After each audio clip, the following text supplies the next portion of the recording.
Napakalaki ng ginampanan ng kababaihan noong panahon ng himagsikan.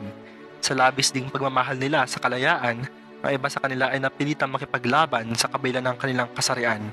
Isa sa mga ito ay si Agueda Kahabagan ng Santa Cruz, Laguna, na nakilala bilang natatanging babaeng general ng himagsikan.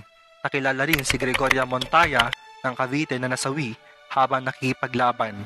Nakilala naman si Teresa Magbanwa ng Capiz sa Visayas dahil din sa kanyang tapang na mamuno at makisangkot sa mga labanan.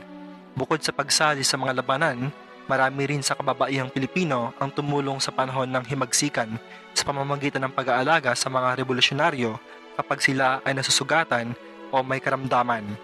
Hindi matatawaran ang ginawang kabayanihan ni Melchor Aquino o Tandang Sora na sa kabila ng kanyang katandaan ay kanyang kinupkop at pinakain ang maraming mga katipunero sa kanilang tahanan. Ito ang dahilan kung bakit siya ay ipinatapon ng mga Espanyol sa Guam. Nakilala rin sa mga babaeng tumulong sa pag-aaruga sa mga sugatang katipunero, sina Trinidad Tecson na tinaguriang ina ng Biak na Bato, Eleuteria Florentino Reyes ng Ilocos, at Bernarda Tagalog ng Cavite.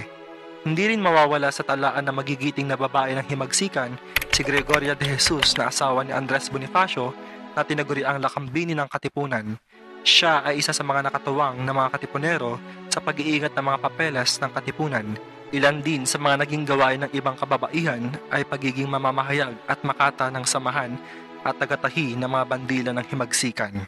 Siya nga pala kaibigan, huwag mong kalilimutang pindutin ang subscribe button upang maging updated sa mga lesson na may kinalaman sa kasaysayan at araling panlipunan.